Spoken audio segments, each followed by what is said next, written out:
On this week's episode, we'll be covering Iowa State University canceling their gymnastics program. Noah Sever joins us to talk about former Cyclone quarterback Kyle Kempt, and we preview the women's basketball Big 12 tournament.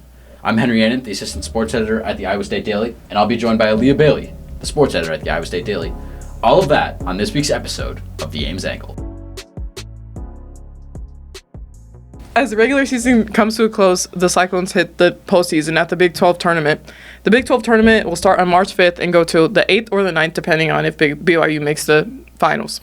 The Cyclones await the winner of 10 seed Arizona State and 15 seed Arizona, and the Cyclones will play the winner of that contest on Thursday, March 5th at 5:30 p.m. on ESPN+. The Cyclones trended downward towards the end of the season on the women's basketball side, but then started trending back up with a win over Kansas State to secure that number 7 seed and the single round bye that comes with it. The Cyclones, if they survive the winner of Arizona State in that contest on March 5th, they will advance to face the number 2 seed West Virginia Mountaineers.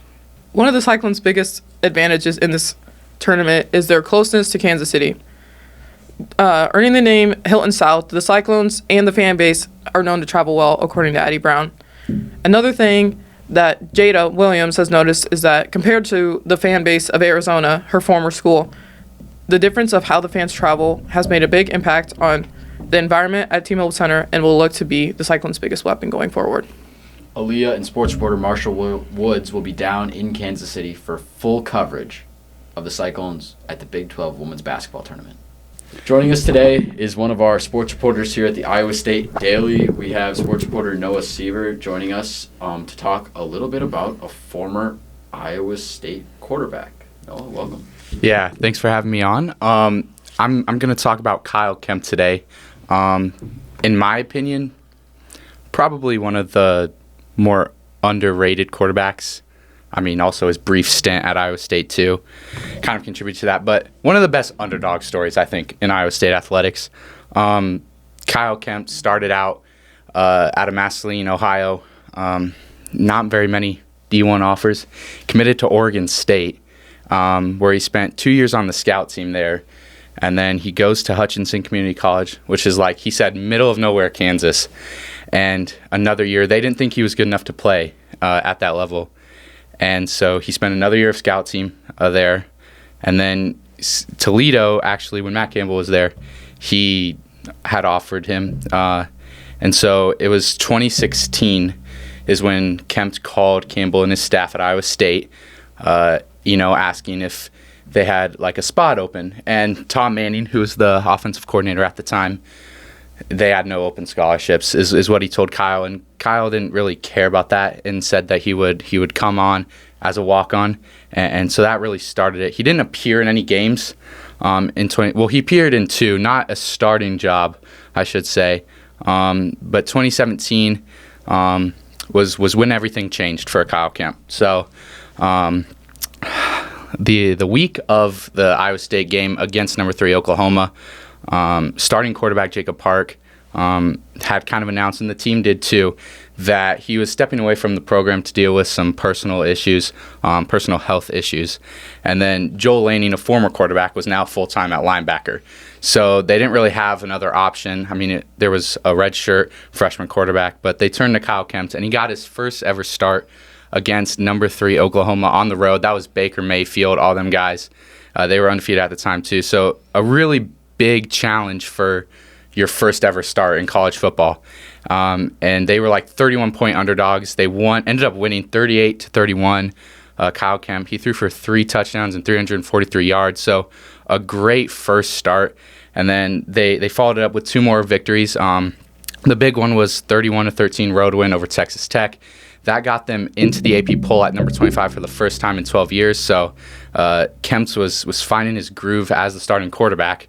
And then the biggest game, I think, from that stretch was a victory at home against number 4 TCU, who was undefeated at the time. It was a huge 14-7 victory. It wasn't a lot of offense, but I think that started the belief in Iowa State football and in Matt Campbell that they can be a big-time program and get big-time wins.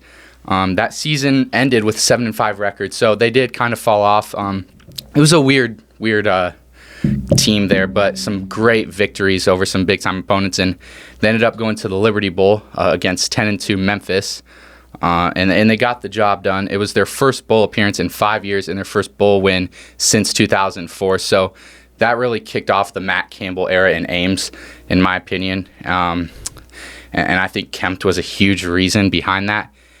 In 2018, so the following year, there was that weird game against South Dakota State, which got cut due to the weather. After so many delays, they just canceled the game.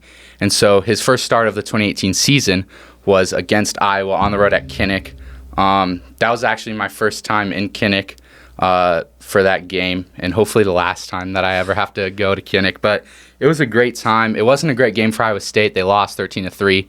And Kempt went down near the end with a knee injury, and he was replaced by redshirt freshman quarterback, sophomore in 2018, redshirt sophomore quarterback Zeb Nolan, who eventually was replaced by Brock Purdy. So that kind of domino effect there. And then Kempt's, obviously, that was his 6th year of eligibility, and he wouldn't make another start for the Cyclones, but he did graduate.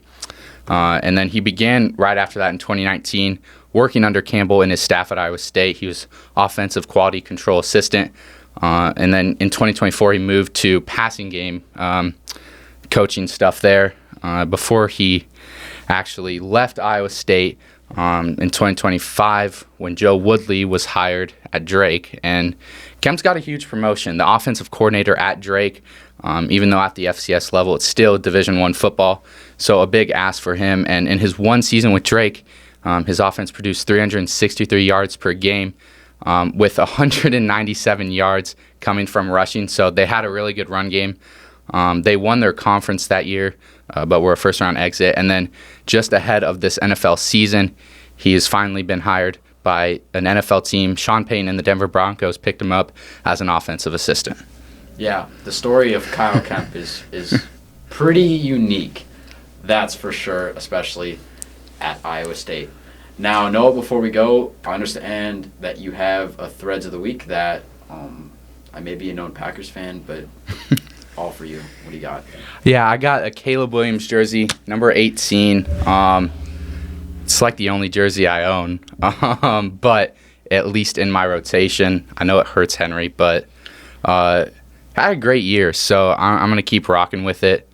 And, yeah, it's just a nice little jersey. The only other jerseys I think that I maybe currently own is like a Justin Fields jersey. So, obviously that didn't work out too well. But, yeah, we're riding with 18 for a while and hopefully for a long time. This week's Angle focuses on Iowa State Gymnastics. Their season being suspended just a little bit ago. And then in the video statement, endowed director of Cyclone Athletics discarding and discontinuing the Iowa State Gymnastics Program. Jamie Pollard is at the front of all of this. The press is in, the fans, the alumni, the student athletes are saying he's doing things wrong in the comment sections of all of these posts that are being produced for the discontinuing of the team. Pollard, quote, saying, "There are moments, there are situations, and there are days when being the leader isn't very enjoyable, and certainly not a lot of fun. Our recent situation with our women's gymnastics program is one of those times." Pollard explained that student-athlete well-being and experience was the forefront of all of the decisions that the athletic department would be making, and that Iowa State University hasn't really even considered what sport will be replacing women's gymnastics. Now, Pollard said that they're going to work with these student athletes to get them their eligibility back for the season that was suspended just a few meets into the season.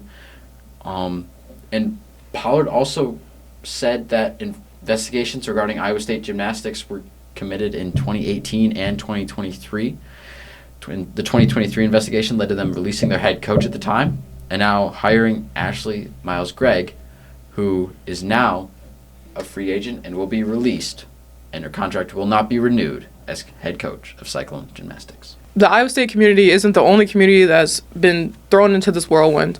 With all these new things coming out about the school, the team, the gymnasts, and everyone involved, people all over have an opinion to say. And the former assistant coach from the 24 to 2025 season, Ryan Snyder, had an opinion of his own to say. He said, "You hired a used car salesman to lead a storied Division I program."